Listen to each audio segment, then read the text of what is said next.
J'ai grandi avec 2 amis d'enfance qui s'appellent Jérémy et Dany, qui sont des Français, qui sont mes potes depuis 25 ans. Je les adore, c'est toujours mes amis.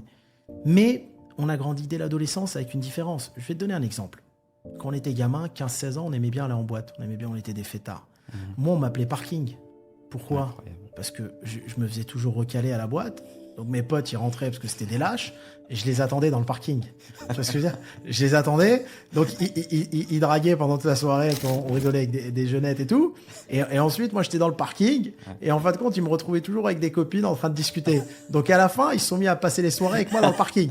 Tu vois la coïncidence du truc. Ouais. Et si tu veux, donc tu grandis avec cette différence. Et c'est une réalité. Et si le type qui nous regarde derrière la vidéo, qui s'appelle Jean-Paul ou autre, il va pas vivre la même chose que nous. Mais moi, mes amis d'enfance, ils m'ont vu grandir avec ça. Donc la vérité, ils la connaissent. Si tu veux, tu grandis avec ça. Donc quand t'es gamin, t'as 14-15 ans, bah, tu te dis, il y a un problème. Pourquoi j'ai pas les mêmes droits qu'eux ? Donc on était pressés, nous, tu vois, avec mes parents, on allait en Espagne, après on allait au Maroc. J'étais pressé que ça soit les vacances d'été, tu vois, j'avais 15 ans, pour pouvoir, dans les autres pays, rentrer en discothèque. Incroyable. Et là, je me disais, c'est bizarre, dans les autres pays, on rentre. Tu vois, je veux dire, mais tu vas juste en Espagne, tu rentres. Alors, ils te mettent plein de videurs à l'entrée. Alors, tu vois, moi, je suis un mec très calme, posé. Ouais.